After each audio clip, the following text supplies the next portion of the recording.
I'm happy to be with you all. My name is Jen, and to embody accessibility as this is recorded, I'll provide a brief visual description of myself. I'm a light-skinned, multiracial Latina with long brown hair, brown eyes, and a freckled face adorned with gold jewelry, including my septum, with visible tattoos on my arms, wearing a bright magenta sweater with a dark green background behind me. We've got a lot to cover, so I'm going to dive in. If you are wanting more information about the WCAG and the technical specifications of the ruling that Jesse had mentioned, we have done a previous webinar on that was recorded and has a lot of good details and a whole reference guide attached to that too. So we're really going to focus our efforts on authoring accessible documents. So I'm going to do the thing that people are terrified to do, which is share my entire screen, because I'm going to be doing a collection of demos for y'all. So I'm going to be toggling a lot of things. And I distinctively want you to see behind the scenes too, because I am using the same tools that you're using. So with that, let's do this. Now, you should be seeing a presentation saying accessible document authoring. Is that right? Perfect. Thank you. This is foundational training of what can we do to author accessible documents so that we can reduce and even eliminate remediation down the road. So with the materials that I have for you today, embodying accessibility, here's a check for all materials that I share. I add alt text to the images. I check the headlines, outline, and reading order of those slide layouts. And because of the nature of this training, you're going to see exactly what I mean by that. Checked color contrasts and brief visual descriptions will be provided of informative images. And we're really going to be diving on that toward the end when we do practical guidance around alt text and image text, how to approach it, and when you mark things as decorative. So for our agenda, we're going to anchor briefly and orient around digital accessibility just to make sure that we're all on the same page. We are going to talk about what it means to have a certain mindset around accessible documents, so the accessible source file mindset. We'll briefly touch on that. We're going to dive into Word and PowerPoint and how to export for accessible PDFs. I'll be demonstrating how to do that, and I will also be showing what that looks like when it's not done with some documents with an actual screen reader. We'll do some alt text in practice. I'll share some checklists with you, and we'll definitely have some questions and answering time. So what you can expect are real world demos using your materials, practical alt text guidance, using Travel Oregon assets as an example, and guidance on when to handle it yourself versus escalating it to a design team. That's a really important thing when we're working in larger organizations that have structured brand and style guides. So let's dig in. An overview of digital accessibility. So what we know about digital accessibility is that it touches so many things, right? Our entire world is wrapped up in this digital landscape. And now we just don't think about access and equity through websites and web apps. Those touch points have expanded. So we're talking about mobile apps and software and documentation, different types of interactive media, and now kiosks. We're seeing this blend of the physical and digital worlds come together. So we really need to understand how to make those digital touch points that we author and publish more accessible for people who rely on assistive technologies to discover and consume content.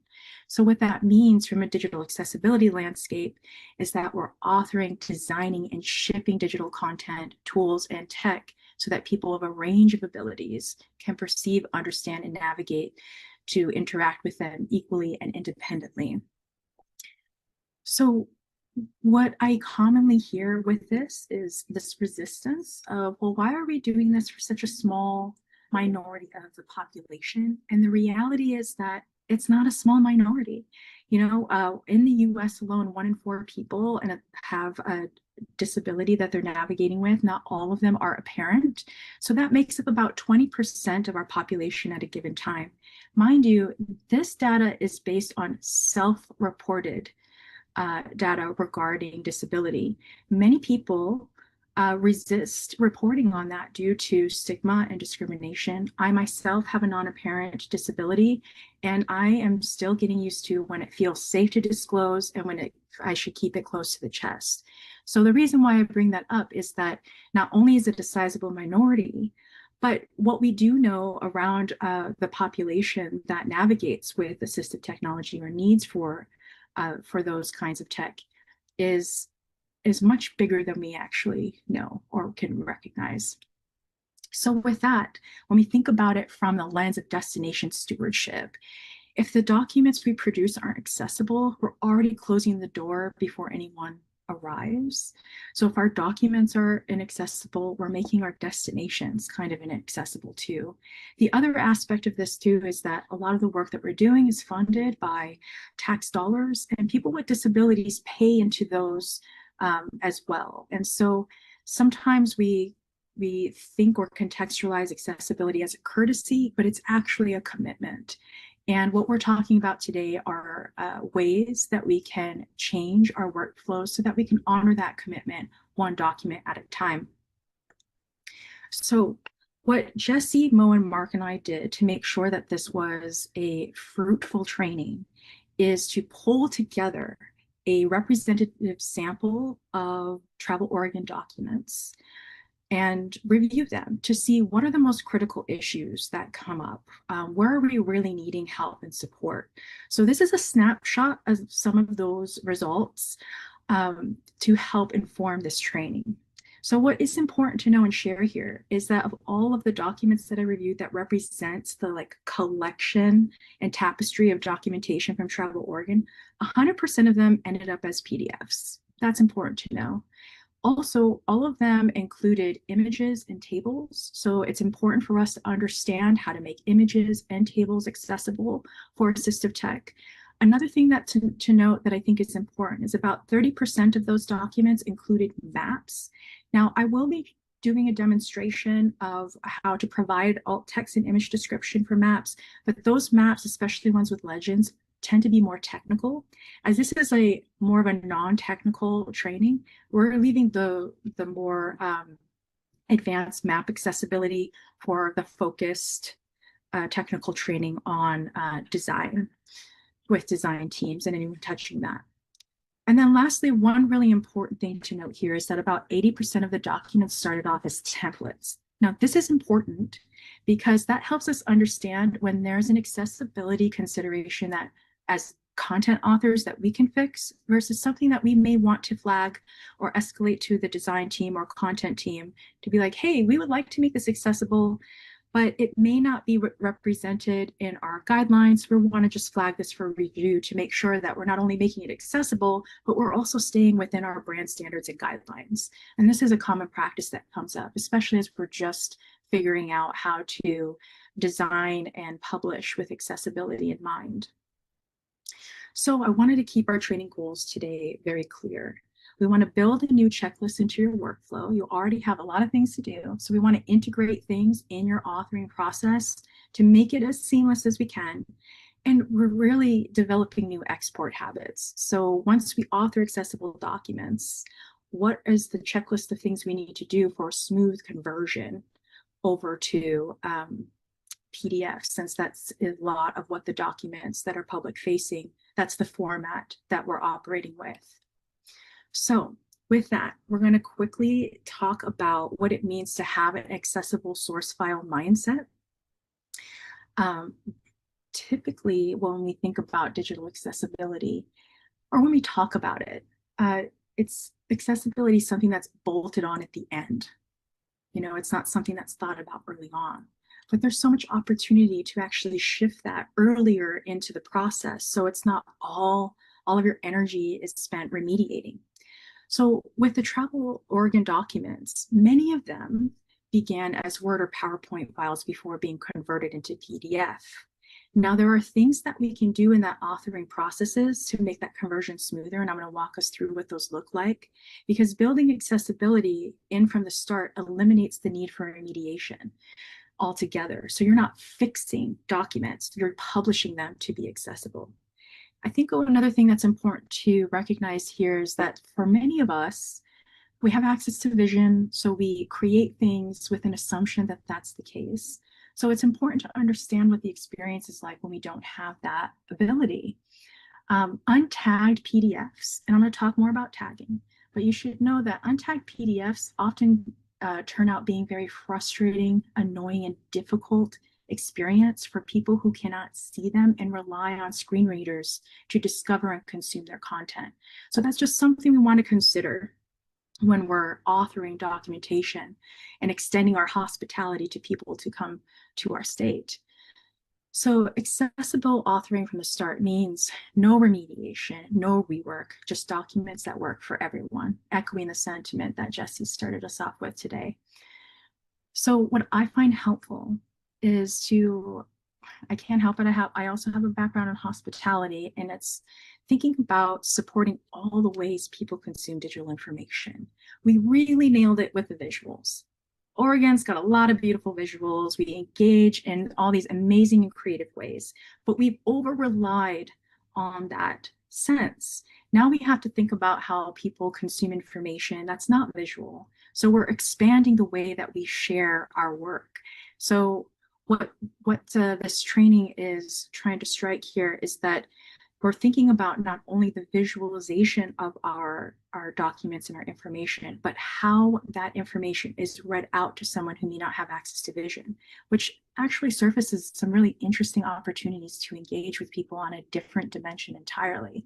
And it also strengthens the data and clarity of our messaging too. So let's be really clear. What exactly makes and breaks document accessibility? Let's start off with what breaks it. So there are top 5 things that break document accessibility. And as Jesse mentioned before, there's a lot of nuance, there's a lot of things we can consider. This is true, but we're talking about foundations, like what solves the most critical issues that bars access for people who rely on assistive tech. So the top 5 things are kind of straightforward if you think about it. Missing or incomplete document titles. Our document titles are read out to people, and not everyone can actually see the title on the page. They're actually having the file read out to them. Missing or incomplete alt text for images. This is a really popular one, and we're going to dive deep into that as well. But just images that don't have any descriptive text, or images that are not meaningful, but they haven't been marked as decorative. So the screen reader is just blurting out a file name. Absent or inconsistent content structures. We're going to talk about what it means to tag our documents so that it has structure that screen readers and other forms of assistive tech can pick up on, as well as no language indicators. What's so interesting is that right now, most assistive tech can't detect the language of a document unless you mark it with that language. Like in the English language, we know that the navigation pattern that is intuitive is up, down, left, and right. So if we don't have language indicators to indicate the language, or if we don't tag things appropriately, we don't have a navigation pattern that makes logical sense to us. So on the flip side, this is exactly what makes document accessibility. Descriptive and meaningful document titles, clear and informative alt text for meaningful images, so images that we want people to consume. Well-defined content structure with headings, so making sure PDFs are tagged. Accurate language indicators, just checking that box to make sure that English or whatever other language you're utilizing is the correct language for the content that you want people to consume. And intuitive navigation patterns, so making sure things are in a logical reading order to be read out loud. And we're going to explore all of that within the demonstrations I have planned for us today. So let's dive in first with Microsoft Word. We use this a lot, and fortunately, there have been advancements in the tooling within Microsoft Word to make accessibility checks and authoring a little easier, which is really great. And they do continue to evolve too. So let's start off with heading styles. So what I'm going to show here are some of the things that I want you to look out for in your tools and that you're authoring, and then I'm going to demonstrate that in a document. So what I have here is a screenshot of Microsoft Word that is showing the ribbon of different tools. Now, what's important for heading styles, this is the way we tag our documents. We need to use these style sheets in order to make sure that we are semantically marking our content in a way that can be consumed logically by a screen reader. And I'll demonstrate that in just a moment. Another thing we're going to review are lists. You know how sometimes we're in a flow state, we're just typing things out, and I did this a lot. I used a little dash to make like a little bullet. It visually looks like a bullet, but it does not operate like one. So we have to make sure that we're using the bullets and numberings in our ribbon of tools to make sure that it's semantically going to be read out as such. Another one is tables. I'm going to explain this more in demo because there's a lot that we want to consider within tables. But ultimately, it's really important that we're utilizing the embedded tools, the table design and layout tools to make sure that it's being marked as a table so screen readers can pick up on it. And then, of course, alt text. Fortunately, in both Word and PowerPoint, there are tools that make it easier to actually put in alt text for meaningful images or mark them as decorative. This is super important. And as a side note, as I've been operating as the Ask an Expert for digital accessibility with our regions, the biggest issue that has come up is that they want to make their images accessible with alt text, but there's not even a prompt to do that. With Microsoft Word and PowerPoint and PDF, we have an Acrobat specifically for PDF. We have these tools easily available to us to do that from an authoring perspective, which is a really big plus. And then I'm also going to show you the overall accessibility checker. This is an embedded checklist that allows us to actually check all of the things to make sure that we're not missing any of the major accessibility features that we want to touch on. So with that, I'm going to pull up a sample document so that you can see what we're working with here.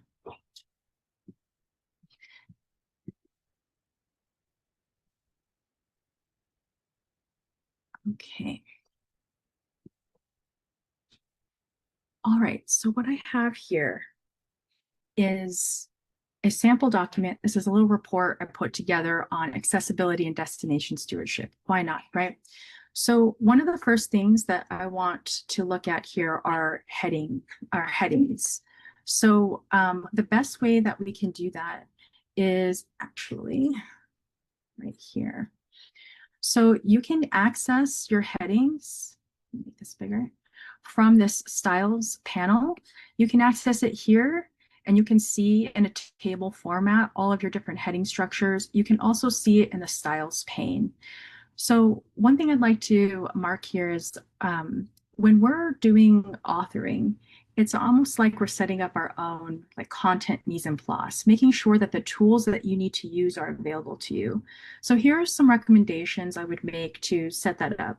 For me personally, I like having the styles pane out so that I can see everything. Now, this is why it's important that when we're using templates, right, especially travel Oregon templates, those styles will likely already be formatted for you. So you don't have to think about the styling, you just have to make sure that the structure is semantically accurate. And another thing that I think is really helpful is having this side panel available. It shows you a thumbnail view, but what's more important is the document map. So I find this really helpful in identifying when things are missed or making sure that things are in a proper reading order that makes sense. Because what this is showing is how your document is organized by the heading structures that you already have. So what I mean by that, if I come up here, I want to make sure, look, I can see that there's something above the introduction. Now, best practice for documents is that you have one H1, so one heading 1, and then everything else cascades from there, H2, 3, and so on. So what I've noticed is that when I look at this and I pull up my selection panel here, I can see that normal is selected, but that's not what that is. That's not the body copy. That's actually my H1. That's my heading. So I'm going to make sure to select that. And when you do that, you can see that it populated it here and it put it in the right reading order so that when there's a screen reader or any form of assistive tech, it's going to grab those semantics to read it out. So this is just really helpful in making sure that your heading structure is in place. And as you go throughout the document, if I highlight this, I can see it's on heading 2. heading 2, so on and so forth. So you're just wanting to make sure that you're tagging your headings in a way that it can be quickly navigated from a high level based on how your information is organized. So this is why it's important to have your styles pane and using the heading structure to make sure that your content is actually tagged with the heading and not just bolded and sized up. Style does not mean semantics. They're actually separated unless we put a tag there in place, which is pretty low-hanging fruit in terms of an accessibility workflow. Another one that's really important is lists. So before I was talking about how sometimes we jam, we're in a workflow, and then we just do a little dash like this, but this is not a list. It's not showing up as a list here. You can see that it's not even highlighted here. Whereas this list that has bullets under document types that benefit most from accessibility, you can see in the ribbon that I have a bullets list. You can also access that bullets list from the format tab where you can go to bullets and numbering, and it'll show you a whole selection, which is great too if you want to customize it. You can still customize it while keeping the semantic intact, which is really important. So list, straightforward. Make sure that you're using the styles list within the ribbon tool, and that helps to tag it as a bullet. And I'll demonstrate how that looks in an actual PDF with a screen reader. Another one that's really important to address is alt text. So making sure that images that are meaningful to your content have descriptors. So in this case, let me pull this here. I have an image here, and the first question we want to ask ourselves is this image meaningful or not? So let's say that it is, and I want to adjust the alt text or even check that it's there. Fortunately, in both PowerPoint and Microsoft Word, if you were to right click it or select the subtab or the submenu, you can view the alt text. Now look what it did. It pulled in the file name and not a description. Sometimes you can have, right here, you can see it says generate alt text for me. I don't really trust the ones in Microsoft Word. It's still developing, let's say that. So what I would recommend is if you have decided that this image is going to be a meaningful contribution to your content, to make sure that you're writing alt text that reflects that. So not the image file, we don't want the file name, but I've already put something together that we can put in there. And I will show you a description and walk you through how to break down writing alt text. That makes it a little easier. But let's say I do want this to be meaningful. I've already written what I want to be read out by a screen reader. So it's going to have it ready to go because I've tagged it. It's already as an image and it has the alt text. But let's say I didn't want to have that part of what's being read out by assistive tech and it's just decorative. You mark it as decorative, it will be skipped. The screen reader won't recognize it at all and it'll be tagged appropriately. So you're not just adding more noise to a document. So again, both Word and PowerPoint make that really easy to adjust the language. Another one that's really important are tables. So tables, sometimes we use them for visual layout. And with digital accessibility, it really prompts you to not do that. Tables are for data. So if you have data, you want to make sure that when presenting it in a table, that you're using the table design and table layout tabs. Similarly to styles and lists, you want to make sure that it's being tagged as a table and that you're indicating that there's a header row. So I'm going to demonstrate to you what it looks like when that's not there. But as far as a best practice, you want to make sure that if you have a table and you're under table design, that you indicate that there is a header row that's there. And that makes it easier for assistive technology to recognize that is indeed a table and that it's going to read it in a logical reading order. So with that, I'm going to demonstrate what it looks like when that doesn't happen with one of the documents that I reviewed for accessibility for Travel Oregon. So let's take a look. Oh, hold on a second.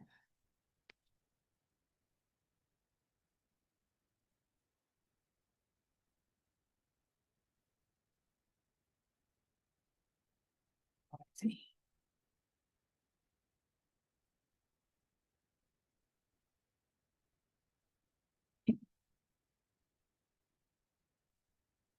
Welcome to VoiceOver.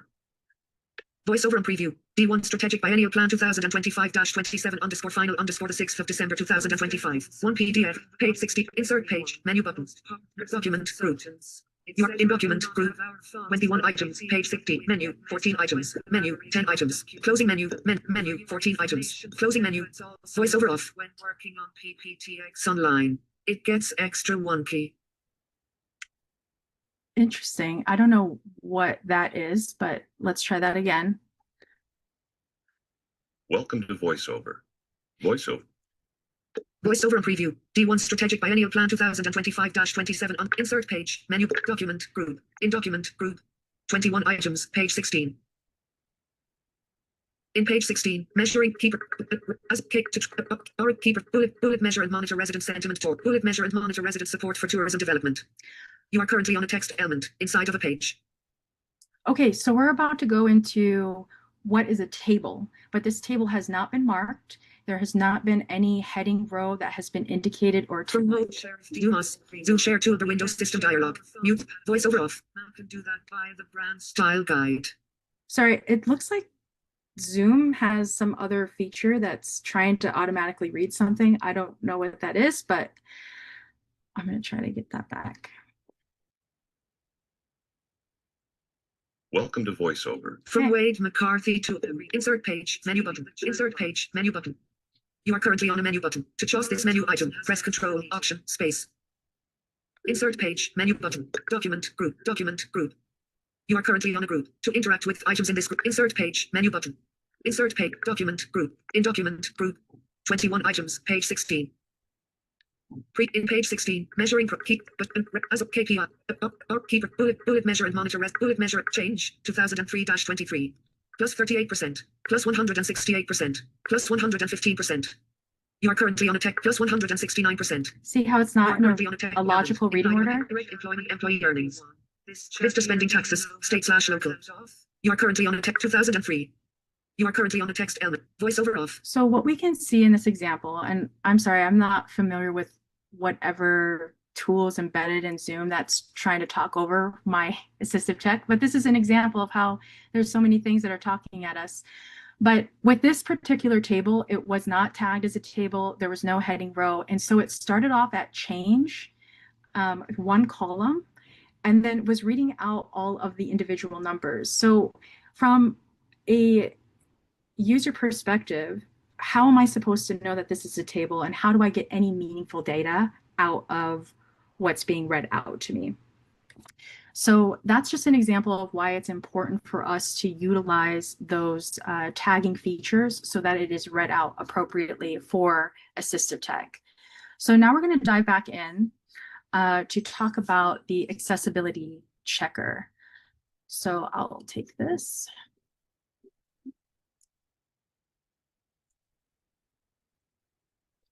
So what's nice about this accessibility checker is that it does capture a lot of the low-hanging fruit. The best way that we can access that is from the review panel and check accessibility.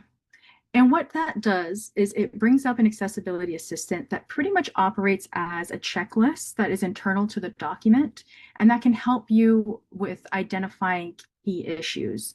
So for example, with color contrast, it's showing that there are some areas of the text here that is not meeting the proper contrast ratios.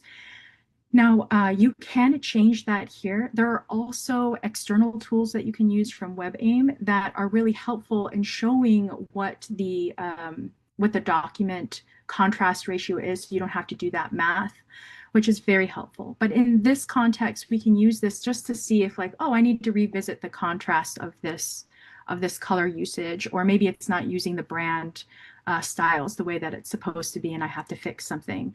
Another one is like for table headers. I had already corrected that we have a table header, so now it's showing that that has been alleviated, and that's not going to pop up as an issue when you export it as a PDF.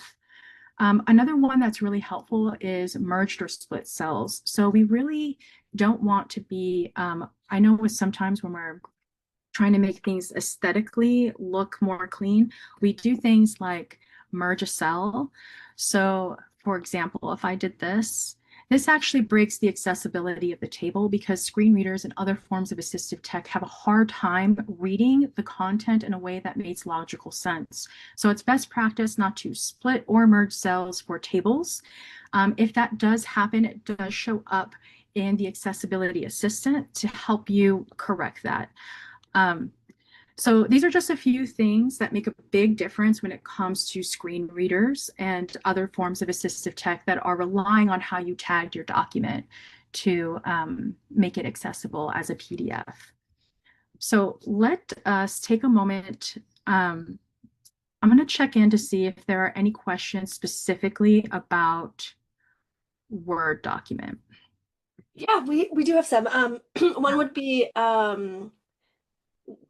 if we create a Word document and then move it into Google, does it keep the accessibility? Is that kind of the right question?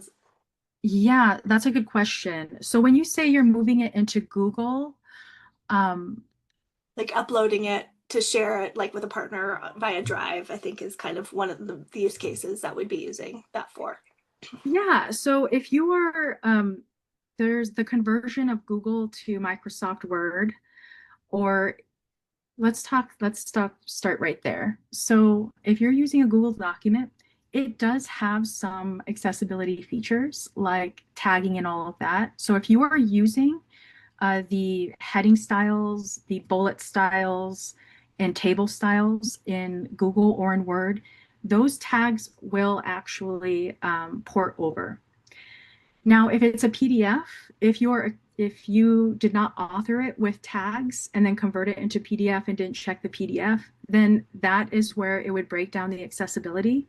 But yes, for tags specifically, Google does allow you to Google Docs will grab that from the Word document. There are some other limitations though. So you're going to have to double check that within the Google document, if you're keeping it as a document and not as a PDF, that you're using their accessibility check tools that it caught up on things like alt text. Where it really breaks is PowerPoint.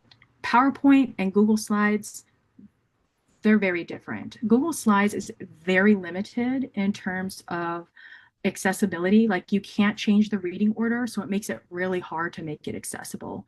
And if you have that in your Word document, it doesn't port over to Google Slides because Google Slides does not allow you to change that reading order. So while it might keep the heading structure, it's not going to keep the other elements of accessibility. And we'll talk more about reading order. But does that address the question of Google? I believe so. I'm trying to remember. Yeah, that was mine. Yeah, that does for now. I will be curious to learn more about like the PowerPoint feature. I just find I'm working with like really broad community groups and they do not have access to Microsoft. So when we're like editing documents together and stuff and making things together for their projects, it's just like I find like Microsoft just is a major barrier and they can't use it. So we're doing most of that in Google. And so yeah, anyways, just we can put a pin in that for later. Yeah, Saj, that's a really good call out maybe in terms of collaboration. Yeah. What I would recommend, this is an extra step, but this is what I'd recommend for you. If collaboration through Google is easiest, then do what you can to make it semantically correct. I know with Google Slides, that's going to be more challenging. Right. But for the document itself, like the source content, that is going to be pretty well preserved. But just remember that when you export it as a PDF, that means you're just going to have to check your documentation before your final export in the final file format. So if you're staying within yeah, a lot of the time we just keep those slides in there. We don't ever export it as a PDF, but we are creating slides in there though. Got you. Yeah. So is this more, you're never publishing it? that It's content? just I mean, it's published to the like community who's working on it. So maybe a steering committee of like 15 people have access to it. Technically, they could share it with anyone they want. Anything's a public document, but um, it's really just for like a use for an internal group often, you know? Yeah, I would say for the internal group, if it's more accessible to use like Google, Google, for Yeah. example, make sure that it is accessible for everyone who are your content Like contributors. ask, And if it's yeah, not ask first. Yeah, intended to okay. be published, but if Okay. it is going to be facing the public, you have to put it in a accessible format, which is Got it, why we yeah. see PDF a lot. That is an Right. extra step, but if Yeah. you're clear, like, hey, this is internal collaboration that is accessible to the contributors and not intended Yeah. for public consumption, then I Okay. think that's the best thing that you can do. Okay. Yeah, and I think just piggybacking off that, I'm sure you'll get into this maybe in a different training, but like most of everything I ever do that's going to be produced into a PDF, we're working with a designer to do. So I never make those, like they're in InDesign, I believe, or like I don't know what they're using. So we work with Paul, who works with, you know, Mark manages that overarching contract, I think. So I'm sure that's like something you guys are working on, right? Because that almost all of those are made by an external designers. Like we don't make any of our own PDFs often, you know? Okay, Yeah. that makes sense. Then what I would make sure is that the reading order and logic of your content is clearly communicated to the design team so they know how to tag it appropriately. Okay. Okay, thanks. Yeah. Yeah, of course. Were there any other questions about Word? I think we can cover the rest of them. Okay. Yeah. All right. I think we're good to move on. All right, you got it. Well, we're going to dive in then to Microsoft PowerPoint. Fortunately for us, it's inheriting some similar behaviors. You know, they're both Microsoft, so they've got the same tooling or familiar tooling, but there are some additional steps that I would recommend to utilize. So similar to Microsoft Word, where we have the heading styles to tag our document in a logical reading order, in PowerPoint, it's style layouts. So we want to make sure that we're using that layout panel when we're creating new slides and not doing it from a blank slide. And the benefit of that is when we're using slides like this, it has an established reading order already set in, and I'll demonstrate that in a moment, where you can see the sequence of how that information is going to be read out to assistive technology.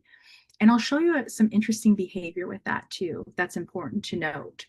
With that, the reading order, there is a panel that allows you to see the actual reading order of the content so that you know it's going to be read out in a logical way. And then finally, there's also alt text. Similarly, it's a right click or under the accessibility review panel that I will demonstrate in a moment that allows you to adjust the image description via alt text panel or to mark it as decorative.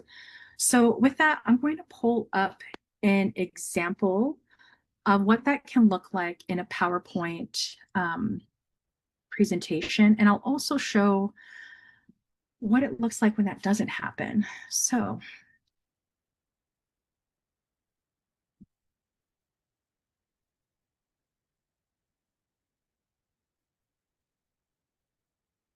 okay, so I'm just using a template here that allows us to see, revise that. All right. So what I was referring to yesterday, when we're adding a new, not yesterday, earlier, when we're adding a new slide, we want to make sure that we're using this ribbon up here to look at the different slide layout options. And now when you're working with templates, this is another benefit. If you're using a Travel Oregon template, you're grabbing from something that's already been styled and is semantically tagged as a baseline. You still need to check after you add your content because we always modify something. But this is a really great start, and it helps increase the tagging structure once it's ported over into a PDF. Another thing that we want to look at is this reading order pane. So we can access that through our review. Let's take a look here. Sorry, Zoom is trying to interfere with everything I'm doing. Okay. So the best and easiest way to access that is going to this review panel and going to the accessibility check. Now, it's similar to Microsoft, but what I love about this option is that it gives you more direct panes that you can go to. So you could do an accessibility check, and it's going to populate a similar internal checklist like this. That's really helpful. But for the reading order panel, you want to see how the layers of your content are actually going to be read out. So you can do it from this pane, or you can just go directly to it by selecting the check accessibility with the drop-down menu and choosing reading order pane. So when we look at this, there's some interesting behavior that pops up, and I'm going to demonstrate it on this slide. So remember earlier when I was showing you the screen reader going through that table, but the table wasn't marked. And so it was at this very strange order of information, and it fragmented it. It's kind of a similar thing here. But within PowerPoint, especially when you're considering converting it into PDF, you want to make sure that this is also in a logical reading order. So in this context, from top to bottom, left to right, this would be the title. That's reading order 1. There's a subtitle, description, number 2, and then there's the image. Now, the behavior that we're seeing in the reading order panel is a very interesting flow, because what we consider top to bottom, left to right, in the panel, it's from bottom to top. So notice I have this as a title. That's the title, reading order. That's where I start. And then it's at the bottom, and then it moves up to subtitle and picture placeholder. And it's that order that we want to make sure makes logical sense when it's being read out by a screen reader. And so if you're wondering why it's like this, why does this start from the bottom to the top? Well, the most technical aspect of it is because it's how that content is layered and arranged. In fact, if you wanted to change the way that it is read out, you would do that by moving these around. Another visual that is helpful is if you were to go to your like reorder objects pane, and this demonstrates to you like how it actually stacks the content, and that's how it's read out. So that's something we have to think about in terms of logical reading order from a PowerPoint specifically, which is why we want to use the tools that are already embedded within Microsoft to make sure that it's showing all of those. Let's see, is it still sharing? No, yeah, that's so weird. Let me go back in there. Okay. So that reading order pane is going to be really helpful. And then similar for alt text, if you want to add alt text to the image, we can right click it, which populates the alt text dialog box. We can choose to mark it as decorative, or we can write alt text for it. So let me demonstrate to you what happens with the PowerPoint if those things are not tagged. And one of the examples that I have is actually from the resident sentiment. So before I do that, let me show you something really quick. It's really helpful.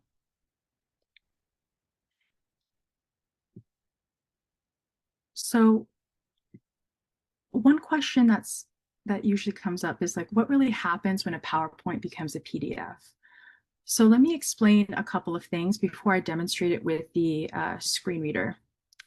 So with the resident sentiment example I'm about to show you, think about when we look at this, this is the first slide. This is the first slide of this PowerPoint that became PDF.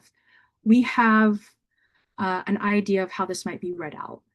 And to the right, what I have diagrammed is how it's actually read out to you. So you're going to see that it starts with report findings, it jumps to the date, it skips future partners because that's not even text, it's actually image, and then it goes down to Travel Oregon 2023 resident sentiment.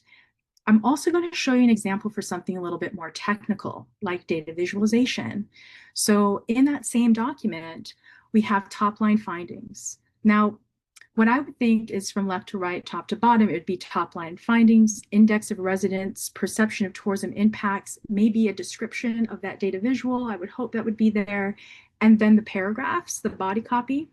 But what I'm going to demonstrate for you is that the screen reader actually picks up on two hidden elements that are not visible to people who are not relying on assistive tech, but the screen reader is picking it up. So it doesn't even start where you think it's going to start. Then it goes to top line findings, the subtitle, and then the body copy. So I'll show you an example of what that looks like in the actual document and hope that Zoom doesn't try to interfere.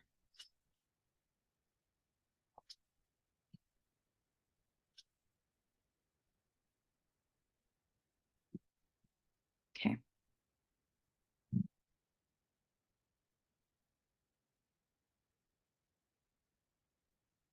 Welcome to VoiceOver. VoiceOver and preview. D2 vertical splitter. Document group. You are currently on document group. Insert page menu button. Document group. In document group. 171 items. Page 1. Preview in page 1. 5 items. Report of findings. April 2024. Image.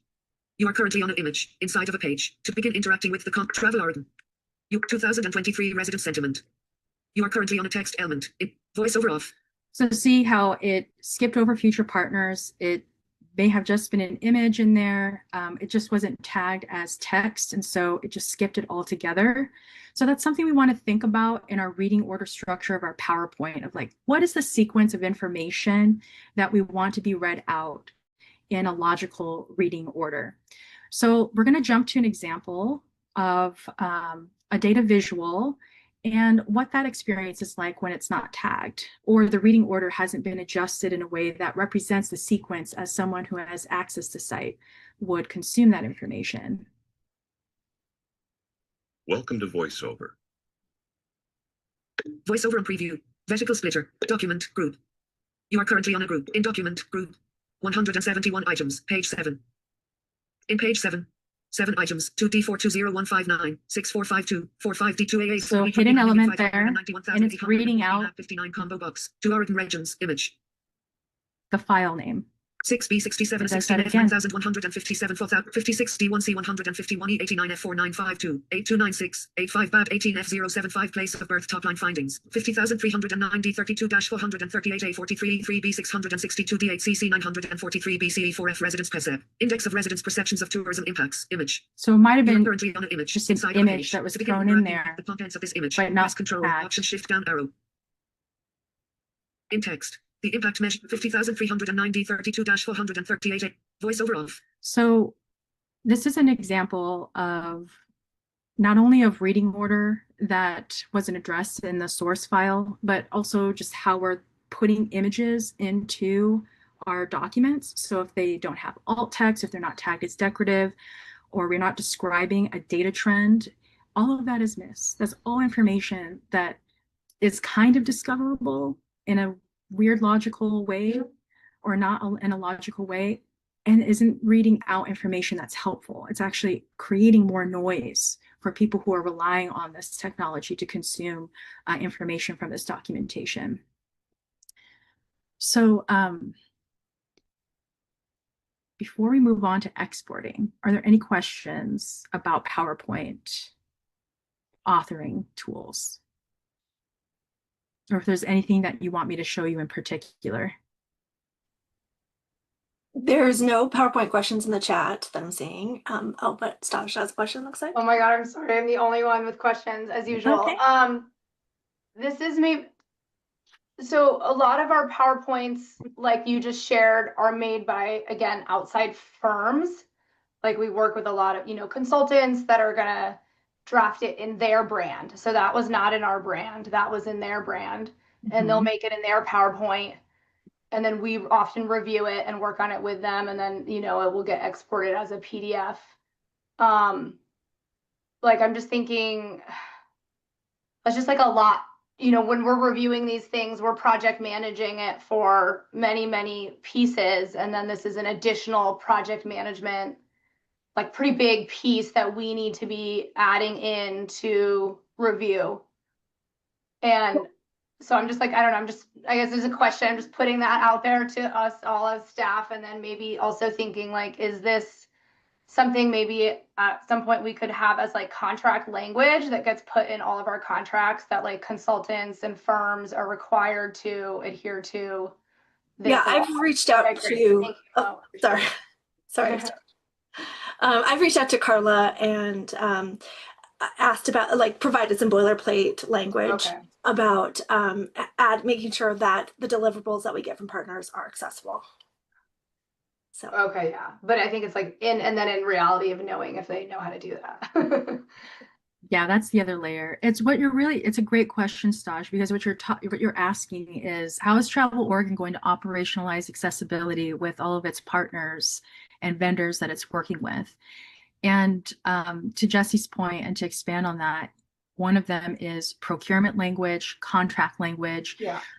We covered a little bit of this in the DOJ, the Title II DOJ deep dive in that webinar that we did, Right. where partners, while they may not be directly responsible for accessibility, you are, as a Title II entity or any Title II entities, you're required to make it accessible. So you're selecting partners that can adhere to that conformance criteria. So from a project management perspective, it's really thinking about it in a way of changing your ways of working. Like, hey, full disclosures, we adhere to WCAG 2.1 level AA. We are using these tools for authoring. We intend for these specific pieces of assets to be exported as accessible PDFs. Here are all the conformance criteria for that.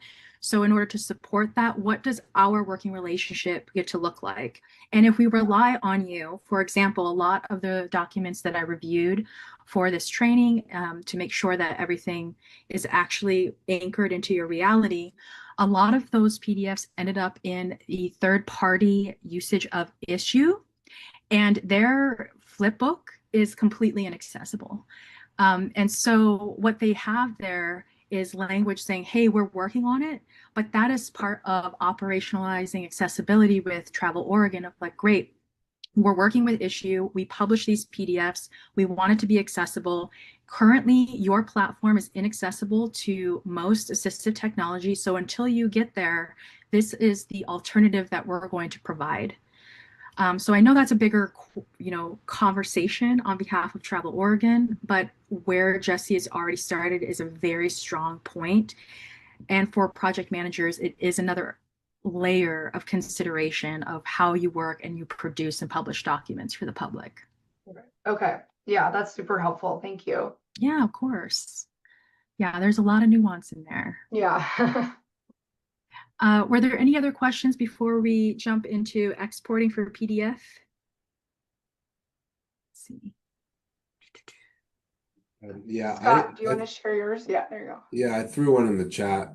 I see that, Scott. Is there an AI tool that basically does this for us, at least the first run before we do a document check? So technically, the accessibility checker in both PowerPoint and Word are AI tools. So they are crawling the document and scanning it while you are working to seeing what's being missed. So in terms of embedded tooling, there are aspects of AI that are being used. Now, for content authoring, because you're using Microsoft, I think that's going to be the best bet.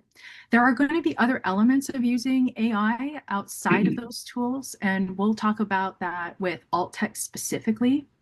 But as far as document checking, your best bet currently in terms of AI tool usage are the embedded AI that's in the accessibility checkers for both Microsoft and PowerPoint. All right, but you just say that for all text, because it seems like if we have a bunch of images, I mean, AI could interpret those images and describe them. So like if we have a big PowerPoint presentation, or maybe the future images in barber stock or something, we'll just have, or that's not called barber stock anymore, but we'll have AI, like we'll have the alt text attached to them when they're downloaded or something. But anyway, it sounds like you'll cover that. Yeah, but let me address it right now. And Mo, I see that you said that the alt text descriptor works pretty well. It really depends on the image. I wish it worked better across the board, but it depends on the complexity of the image. And when you're an organization like Travel Oregon, there are a few things that I'd recommend. Not only is alt text, descriptive in what the images are, it's also where you are expressing brand voice and tone. And so if you are looking at tools, especially leveraging AI, I would keep it a closed loop tool. What I mean by that is maybe using something like Claude, for example, where you can create your own AI bot, if you will, and you feed it guidelines that you want, especially when you're describing, like the AI tool within Microsoft isn't going to be good at describing diversity. So if that is something that is important to your brand values, you're going to want to feed it a set of guidelines that will assist you in how you want that that language to be shaped. And so if you're going to do it batch, like you mentioned, what used to be Barber Stock, I don't know what it's called now. When you have a library of images, the best bet is to spend a little bit of time with the content team to tag those images in its source file with the alt text, so it's inherited when it's being used from those asset catalogs that are shared. So it does require a little bit of finessing, but once you have those set in place, it will be easier to automate as you go. Great, thank you. Of course. Well, let's jump in because I know we've got a little less than 30 minutes left, and I want to make sure we capture everything. So for exporting accessible PDFs, these are just new habits that we're going to form. And I think what's important here, and what we've been demonstrating with both Word and PowerPoint, is that when we're exporting for PDF, it's inheriting some of the semantics from the source file. So the first thing that's really important to address is there is a big difference between export as PDF and print to PDF. So print to PDF will remove all the semantics. It pretty much like flattens the file so that if it is intended to be consumed by the public, it will technically read the language, but it's not organized in any logical way. When you export as PDF or save as PDF, it keeps intact all the semantics and tags that you use throughout your documentation. If you were using your styles and your bullets and your table formatting and your alt text, it preserves all of that information. So let me show you exactly what that looks like, because it does make a difference, especially when we're looking at it in Adobe Acrobat, which is what I know, Staj, you had mentioned you're not always the one that's exporting it as that, but I think it's helpful to see a live view of what that really does. So I'm going to pull up Adobe Acrobat here.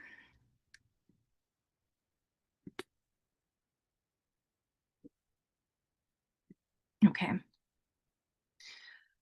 So what we can see here, let me minimize this. Okay. So when we did a print as PDF, what happened is it removed all of the tags. And the best way that you can see that in this toolbar is actually pulling up the tags and bookmarks. So there's no bookmarks in there. There's no tags in here. We can't really see what the semantic structure was. All of that work that we did in our source documents is essentially gone when we print it as PDF. Now, when we, let me tab over my. When we save as PDF, that changes.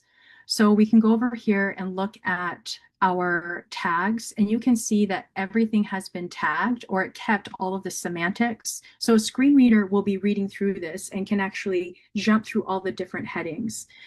It's also helpful in terms of bookmarks. So this is essentially a breakdown of all of the headings to give you an idea of the organizational structure of that document. The same thing happens when we look at PowerPoint. If I were to export it, you want to make sure you're exporting it as PDF because it also keeps and preserves the tags so that we can see, so that it's detectable by screen readers, and can also keep the logical hierarchy of the document as well. So it makes it easier for assistive technology to read all of the semantics. So that's the biggest difference and the most important thing you can do if you're going through all the effort to make sure that you're tagging things appropriately, that it's preserved in your final document.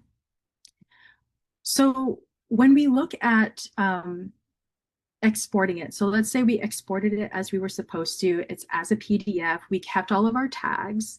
Another checklist that's embedded in the tools is an accessibility check. So in Adobe as well, you have the option to check for accessibility, which is really great. It also allows you to determine if you want to do the whole document, or maybe if you're just looking at specifically forms, tables, and lists, or alt text and headings, you can bring a focused attention to it. But for this demonstration, we'll just look at the entire document. So I had exported this before we did fixes in the source document, specifically for that table, because I wanted you to see how it gets detected on the other side once you've exported. What's great about the accessibility checker here is that it caught it.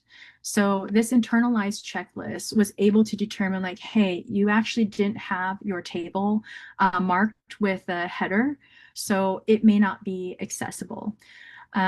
Or it'll just show you that it's inaccessible. So this is really great, especially if you're flying through a document, maybe you have a lot of collaborators and you might have missed a few things that you would typically get.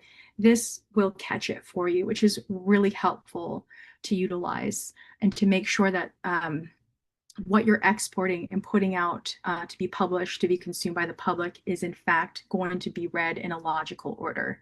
So this is a really helpful internal checker that you can utilize too. Let's take a look. I saw that there were some questions. Mark has his hand raised. Okay. I have a lot of screens in front of me, so go for it. You're doing great. A question that I think aligns with Jamie's, or a couple of items in the chat. And I have Acrobat Pro, so I see the same thing that you're sharing right now, but does Reader have these tools? It doesn't. Yeah. Then I think we're going to probably need to talk about our licensing for this, especially Acrobat Pro rather than just Reader. Yeah, unfortunately, it's Acrobat Pro is a really helpful tool in this. I wish that the Reader would do that so it could make accessibility more accessible, but unfortunately at this time it is only available through Acrobat Pro. Okay. So yeah, of course. While I have this panel up, are there any other questions about exporting to PDF at all before I move on to links, which are very helpful? Okay. All right. Zoom really likes these gestures. I'm learning. This is really fun. Okay, thank you all for your patience as I keep toggling back and forth with all of the screens that we're working on here. Okay, so let's move on to hyperlinks. This one I think is really helpful because links can be really challenging to adjust when it's a PDF. Is it possible? Yes, if you have Adobe Acrobat Pro, but it is so much easier if you are able to make sure that your links are descriptive before you actually port them over. So a couple of things. I would recommend that you avoid using link to. So think about it this way: with the screen reader, it's going to, when it's reading the document, because it's tagged as link, it's going to read out link, and then it reads out the text of the link. Now, if your text of the link is non-descriptive, like click here or learn more, that is not helpful. It doesn't tell us where it's going. So it's really important that when we have links, that we're not using orientation-led language like below or above, because that's really hard to track when a screen reader is reading out your text for you. That's also why it's important in not using click here or read more, because oftentimes, especially for travel and tourism, right, we have a list of links. And if they all say read more, there's nothing distinctive about it that tells me as a user where that link is going to. So it's best practice to make sure that you're using your link and that it's tagged as a link, and that you're using descriptive text that describes where that link is going to go to make sure that your document is accessible, not only from the perspective of a screen reader, but also it supports people with cognitive disabilities, helping to differentiate between the links that are available. So that's another best practice. As we are always sharing information, just make sure that your links are descriptive and that they are actually links and don't just look like a link. So we did do a quick check in Adobe, where if you have the Adobe Acrobat Pro, you're able to run accessibility checks similar to Microsoft Word and PowerPoint. You're also able to see your tagging tree so that you can make adjustments if you need to, and that you can understand a logical reading order throughout the document. These are the high-level things that are really helpful in sourcing, in authoring your content to be accessible at the source, and exporting it as a PDF so that it's consumable by the general public. So with the time we have left, we're going to talk about alt text. Now, there's a lot that can be said in alt text, so I'm going to try to keep it at a high level, and I also want to leave room for questions about this section too. So this is an approach to alt text. Now, this is something that I'm going to recommend that your teams have conversations about, because this is also a representation of your brand and your values and how it's reading out the content to the general public. So one good thing to know is the difference between alt text and image descriptions and when to use them. Because you might have heard them be used interchangeably, which makes sense, but let me differentiate to make it easier for you to make decisions. So alt text, think of it as a short text alternative. It's concise, it's informative of the visual content that makes images accessible to people who are relying on assistive tech. It's also really helpful for people who might have cognitive disabilities and people with limited internet bandwidth. Now, this is important because we know that there are some rural areas that may not have access to high-speed Wi-Fi or have enough bandwidth. And so the images don't always come through. And when the images don't come through, the alt text does. The alt text doesn't require as much of that bandwidth and can still provide a description of that content, even if you don't have access to that imagery, which leads really beyond accessibility and more about digital equity, which is a whole other talk in itself. But for alt text, think short and simple for informative images. It's not very long, maybe 150 characters. It conveys the same information and serves the same purpose as the image. So oftentimes with a photo of a person or a simple icon or product image in an e-commerce site.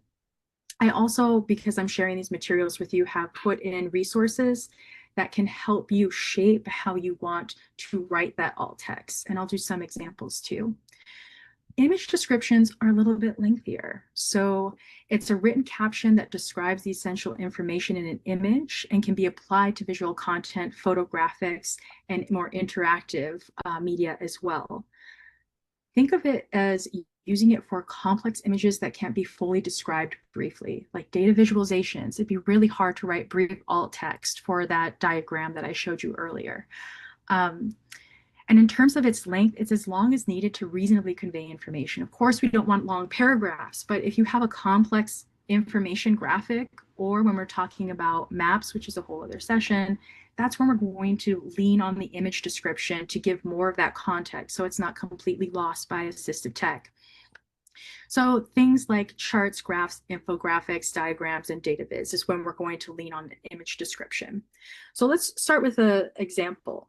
And one of the documents, it ended with this really lovely photo of a person. And sometimes people might decide that this is just a decorative image, you want it to skip over, but maybe you want to end the document with a brand voice and tone of like something that's warm and welcoming. If you should choose to create alt text for it, here's what I would suggest. For me, I took a stab at it and I wrote, a smiling woman in a floral dress holds 2 pizzas, a white pizza topped with arugula and a pepperoni pizza in a warm, sun-filled restaurant with wood-beam ceilings and diners in the background, right? It captures essentially the essence of this photo. Now, the way to break that down is object, action, context, right? If you're going to write it out, the object is a woman in a floral dress holding 2 pizzas in a bright wood-beamed restaurant dining room. The action is smiling while serving pizza.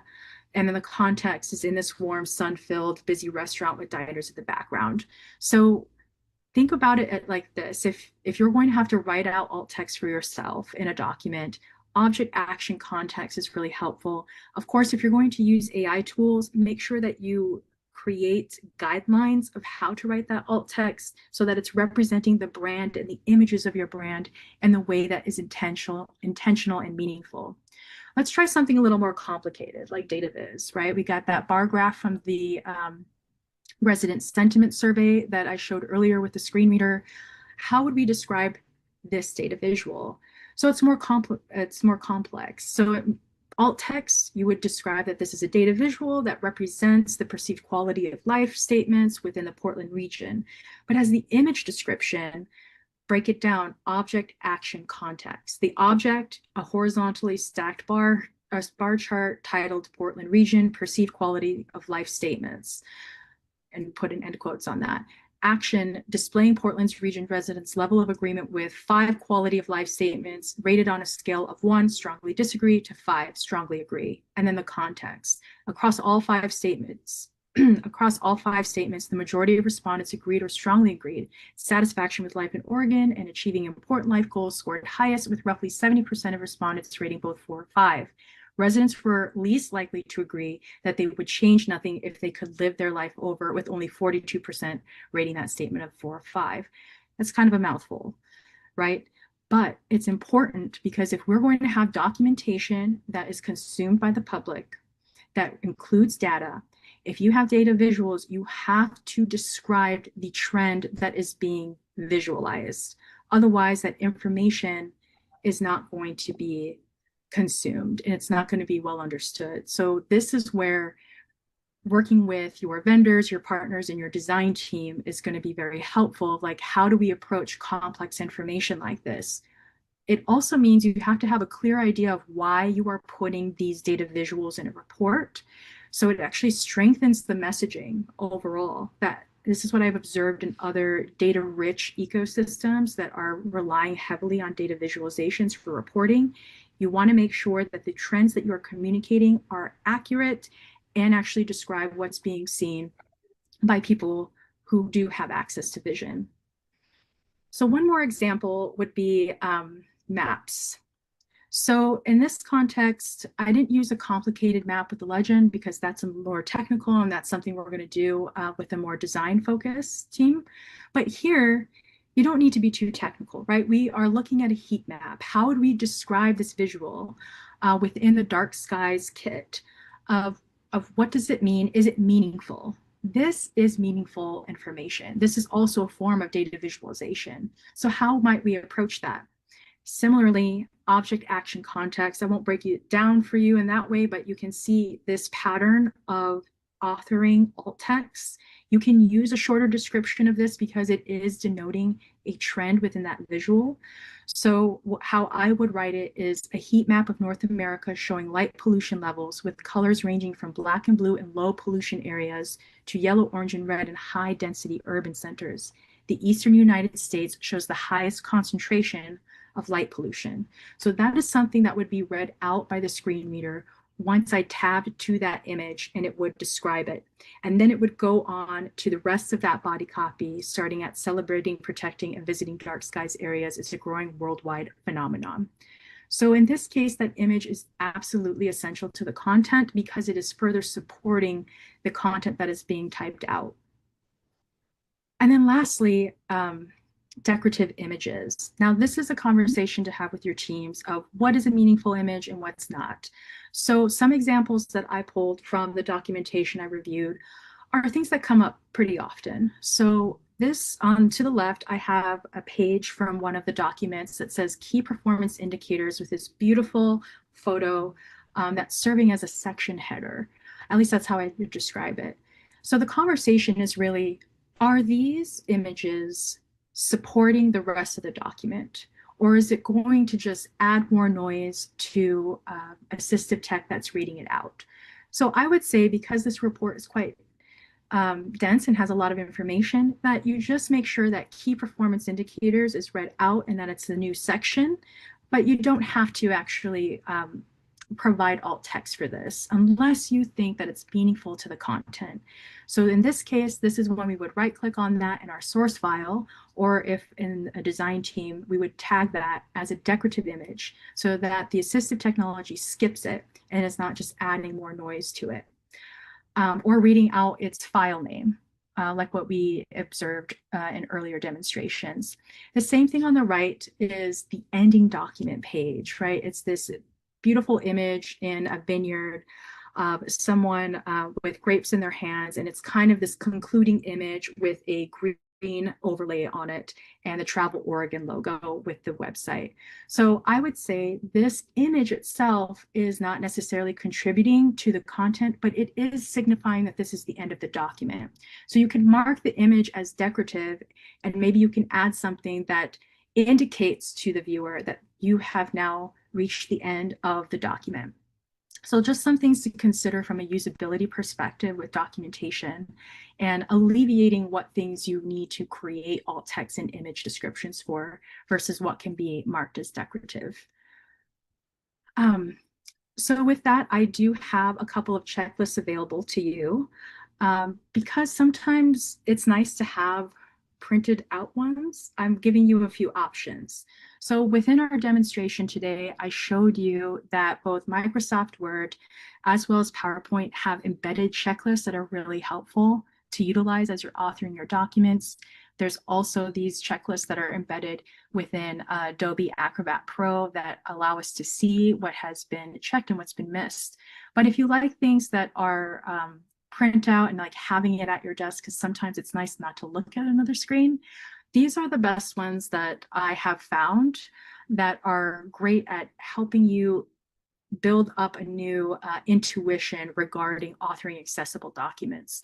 That third one from the University of Illinois, that one is also digital, but they've compacted it in such a way that makes it easier to digest. And when you have a bunch of screens in front of you while you're authoring and working with a bunch of collaborators, sometimes it's nice to have something that's just like really simple and digestible. There are print ready versions within this resource as well, if you prefer to print it out for both Microsoft and Apple. I also want to further support these new export habits between Word documents and Microsoft PowerPoint. They're kind of similar. So with Word, your new export habit is making sure you're using those heading styles, writing alt text for meaningful images, marking non-meaningful images as decorative, writing descriptive links for text, not just click here, read here, more there, defining the header rows in your tables so that they're actually tagged as tables, and exporting as a PDF and not as print to PDF. It's a very similar habit structure for PowerPoint, making sure we're using style layouts, we're checking that reading order, defining the header rows in the tables that we used within PowerPoints as well, writing descriptive links for text, and writing alt text for meaningful images, and marking non-meaningful images as decorative. So with these top 5 things for both of these tools, you are eliminating the most critical access barriers for people who rely on assistive technology in a digital accessibility landscape. It's going to go far in terms of how you structure your documents, consume it, and understand it ultimately. I've also included some additional resources if you want to deep dive. Also, just how to address accessibility within teams when you have role-specific concerns of people who might own one part of the authoring process versus another, and also some other like alt text resources that's helpful in like how you want to shape the language of your meaningful images too. It's always nice to have a little extra support there. So with that, I'll leave it to any questions that you may have from everything that we've gone over.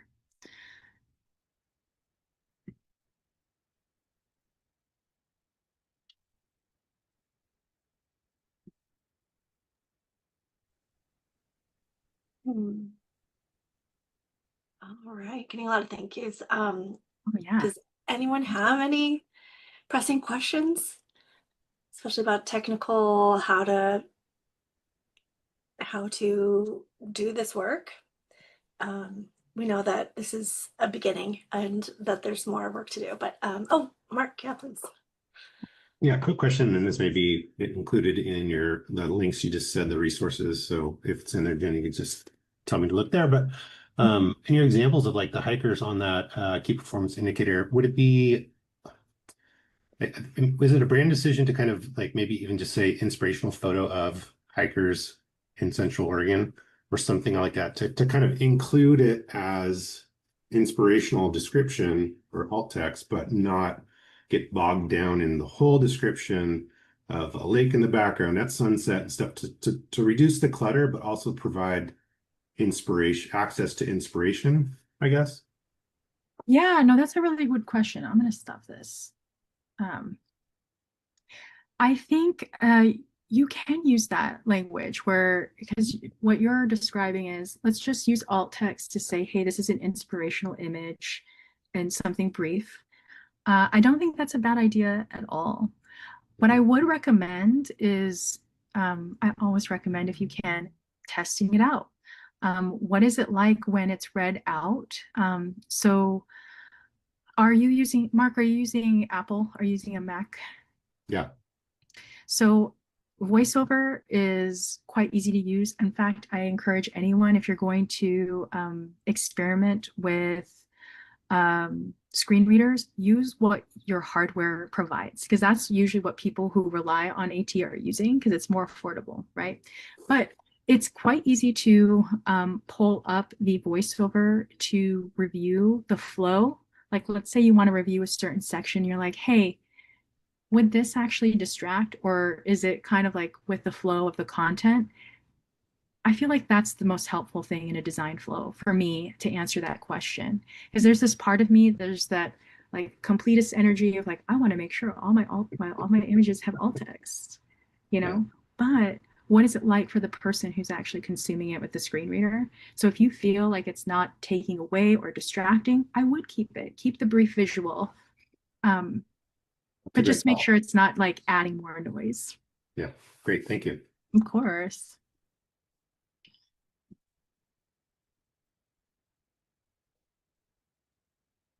And for people who have PCs, it's Control Windows Enter, and there's a voiceover right in your right on your computer already, and whatever window you have open, it'll just start reading it, and it's a real eye-opening experience. You can go into the accessibility in your settings and slow it down and change the voice and all sorts of things, but it's just very eye-opening to see, like, okay, this is what this person is experiencing when they're trying to look at our document or experience our content. Yes, Tosh. Jen is also an Ask an Expert now, so this is she's available through, if someone fills out a form on our industry site, to get support with what they're working on. Is that something, like, if we have some additional, want to like work through a couple things to act, like, I know if I do this in practice I'll get a lot better at it, and like if we have some questions, do we have extra hours with Jen that we can just reach out to her directly in our contract, or should we go through you first, Jesse? Yeah, come to me first. And I put it in the chat. There's a SharePoint page where I'm putting all Right, I those saw that. resources. Yeah, okay. So yeah, we're going to create a little community of practice as well. Okay. So those hours are scoped specifically for partners. Right. Yeah. So anything beyond that would have to be like out of our own team budget. So let's see what we can do together first. Yeah. Okay, great. Yeah. Great. Well, I think we're pretty much at time. So thank you so much, Jen. I don't know if you saw in the chat, but there's tons of thank you messages from this team. So we're so grateful. And to everyone on this call, thank you I know this was a long meeting and a lot of information. And I'm so grateful you're all here and we're learning together. So there'll be much more coming. We've got documents to audit, but we're also hopefully building this shared knowledge that we can work together and partner together and, call up someone on your team or, contact me, and we'll just start learning how to do this so we can provide the best customer service for everyone. So thank you all. Thank you all, and thank you, Jesse and team. It was really a pleasure to pull it all together and support Travel Oregon with this work. It's really great. So thank you for your time. And I'm always here if you have any questions.